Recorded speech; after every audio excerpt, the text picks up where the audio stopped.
Hi, I'm Sawyer. I thought I had the perfect life, supportive family, amazing boyfriend, and a future as bright as California sunshine. Until I didn't.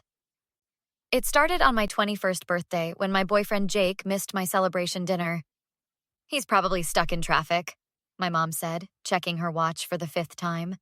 My dad, Richard, drummed his fingers on the table. Or maybe he finally came to his senses.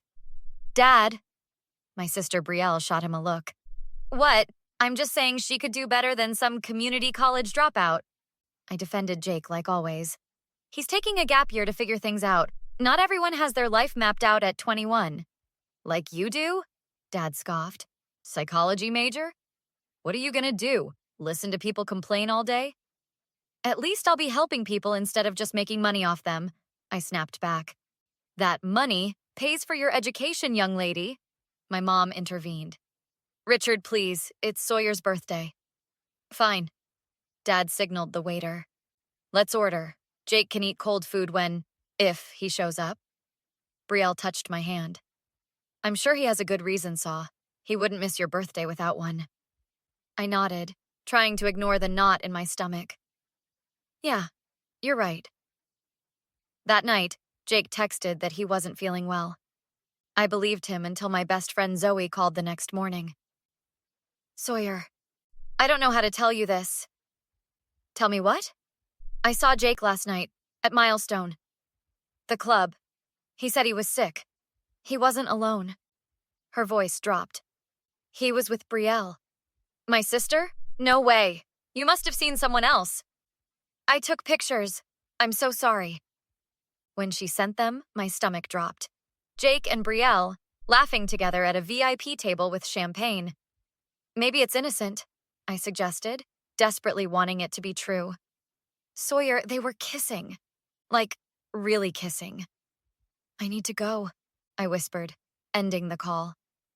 I spent the day in a daze, alternating between disbelief, rage, and heartbreak. When evening came, I confronted Brielle in our shared bathroom. Is something going on between you and Jake? She dropped her mascara wand. What? No, who told you that? Zoe saw you at Milestone last night. She has pictures. Brielle's face changed from shock to calculation. Fine, we've been seeing each other. He was going to break up with you after your birthday. How long? A month. She examined her reflection. He said you're too boring, too predictable. And you're not? Apparently not. She smirked. Look, it happens. People outgrow each other. I felt my world cracking. He's my boyfriend, Brielle. You're my sister. Was your boyfriend, and half-sister technically. She turned to face me. Dad thinks we make a better match anyway. Dad knows. He introduced us, said Jake was wasting his potential with you. The bathroom tile seemed to shift under my feet. Dad set you up with my boyfriend? Don't be dramatic. It's not like you were getting married. Did you even think about how this would make me feel? Or did you just not care? Brielle shrugged. You'll get over it. There are plenty of other guys out there. Just maybe find one Dad actually approves of next time. I left without another word, my mind racing. Something felt wrong. Beyond the obvious betrayal, the pieces didn't quite fit. They've been seeing each other for a month, I told Zoe over coffee, and apparently my dad introduced them. Your dad set your sister up with your boyfriend? That's messed up even for Richard. Brielle said Dad thinks they make a better match. Of course he does. He's always favored her. Zoe stirred her latte. Remember when he bought her a car for getting B's while you got nothing for your scholarship? My phone buzzed with a text from my cousin Marcus. Need to talk. It's about Jake. Marcus worked as a bartender at my dad's country club. When we met that evening, his expression was grave. I overheard something last week. Your dad was talking to Jake in the bar. About what? Money. A lot of money. Marcus leaned forward. Sawyer, I think your dad paid Jake to date Brielle. What? That doesn't make sense. Jake was already dating me. That's the thing. Your dad was saying something about phase 2 going well. And Jake asked for another payment because dating both daughters simultaneously wasn't part of the original deal. I felt sick. Are you sure? I recorded it. He pulled out his phone. The audio was slightly muffled, but clear enough. You're doing great, kid. Brielle's happy, and Sawyer remains clueless, my dad's voice said. About that, Jake replied. Dating both daughters simultaneously wasn't part of the original deal. I think that merits additional compensation. Fine.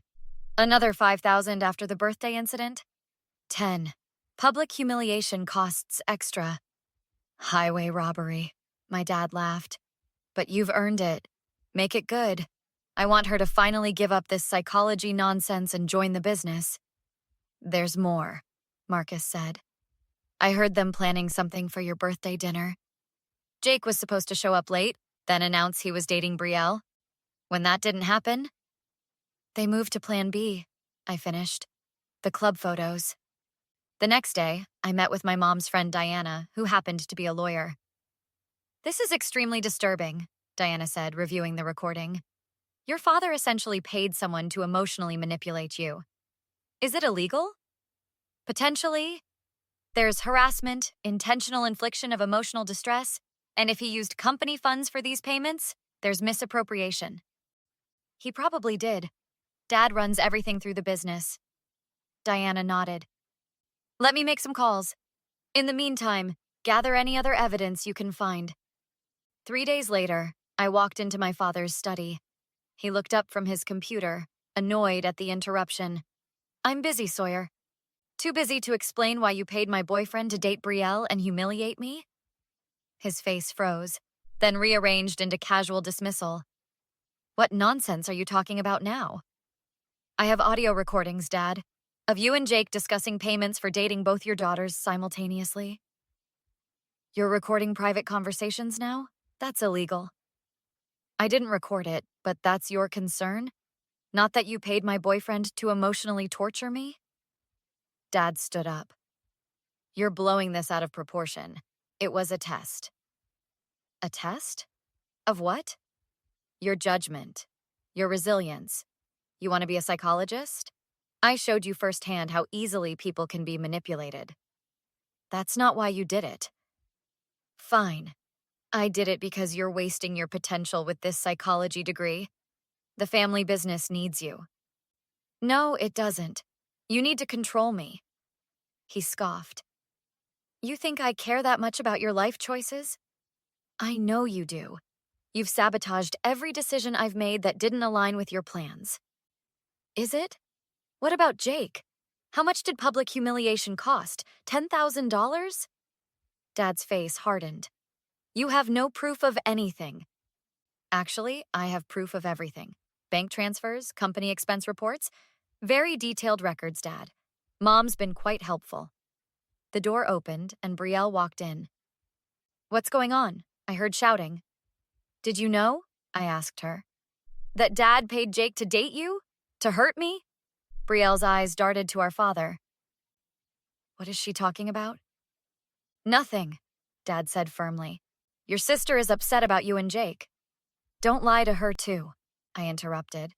Marcus recorded your conversation with Jake at the club about the payments, the birthday incident. Brielle turned pale. Dad? Is this true? Of course not. It is, I said. And I have the recording. You paid him? Brielle's voice rose. Is that why he suddenly asked me out? Why he was always taking pictures of us together? Pictures you knew would hurt me, I added. I didn't know they were staged, Brielle shouted. I thought he actually liked me. He's a good actor, isn't he? I said bitterly. I can't believe this. Brielle's voice shook. You used me to hurt her? I created an opportunity, Dad replied. For both of you. By paying my boyfriend to cheat on me with my sister?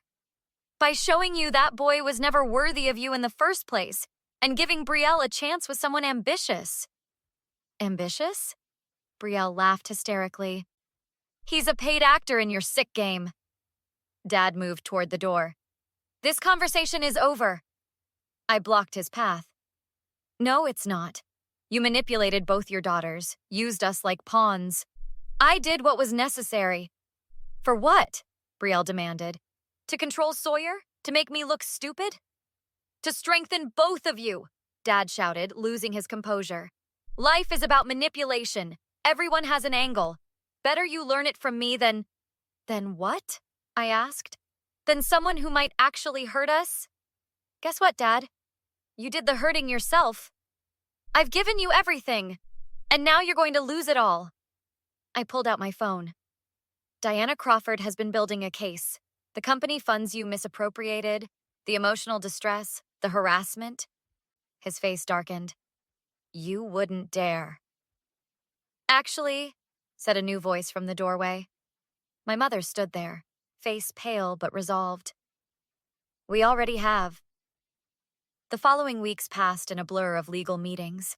Diana built an airtight case involving misappropriation of company funds, harassment, and emotional distress. The family business became the central battleground. My mother and I sat in Diana's office reviewing settlement papers. He's offering to step down as CEO if we drop the criminal charges, Diana explained. Mom shook her head. Not enough. He used company money to traumatize our daughter. I agree, Diana said. I've counteroffered with his complete divestment from the company, plus criminal charges proceeding. Later that day, Jake approached me outside the courthouse. Sawyer, please, can we talk? About what? How much my dad paid you to break my heart? It wasn't like that. I needed the money for… I don't care why you did it. The reason doesn't change anything. I really did like you at first. Save it for your testimony. I've been cooperating. I told them everything. His voice grew desperate. Your dad approached me, said if I dated you, introduced me to his contacts, he'd set me up with a job after graduation. And dating Brielle? Humiliating me publicly? Was that part of your career advancement too? That came later. He said you were getting too attached, needed a reality check. I laughed bitterly. And you just went along with it. What was I supposed to do? Your dad's Richard Coleman. He could make or break my future. You could have said no. You could have told me the truth. I'm sorry. I made a terrible mistake. His eyes filled with tears. Can you ever forgive me? No. The word felt clean, powerful. I can't, and I won't. Sawyer, you chose money over basic human decency. Live with that. The final confrontation with my father came after his guilty plea to lesser charges. We met at what was now my mother's company office. Are you satisfied? He asked, looking older than I remembered. You've taken everything. I didn't take anything. You lost it all when you decided to manipulate your daughters. I was trying to protect you from yourself. This psychology pipe dream is now my reality. I start my master's program next fall. He shook his head. I still don't understand why you couldn't just join the family business. Because it was never about what I wanted, just what you demanded. I could have given you everything. Except respect. The one thing I actually needed. Dad's shoulders sagged. I want to make this right. Tell me how. You can't. Some things can't be fixed with money or apologies. We're family, Sawyer. We're family. Now we're just people who share DNA. As he left, Zoe and Marcus arrived with takeout and encouragement. How do you feel? Zoe asked, unpacking containers. Lighter, I admitted, but also sad. I keep thinking about what could have been if he'd just accepted me as I am. Marcus nodded. That's on him, not you. I know. And Brielle? Moving to Seattle with Mom, she's pretty devastated about the Jake thing. She was a victim too, I acknowledged. Different kind, same perpetrator. We ate in companionable silence until Zoe spoke up. So what happens now? I looked at the acceptance letter on my desk. Now I become the psychologist my father thought I couldn't be. I help people understand manipulation and emotional abuse. From experience, Marcus noted. Exactly. I pulled out my phone and showed them an email. I just got approved for a research study on family manipulation patterns. Look at you, Zoe grinned. Already turning lemons into research papers. It's more than that. I'll turn this nightmare into something positive. I raised my water glass. To unexpected endings and new beginnings. And to chosen family, Marcus added, raising his glass to meet mine. The best kind, Zoe agreed. Have you ever had someone betray you so completely that it changed your entire perspective on trust? What would you have done in my situation?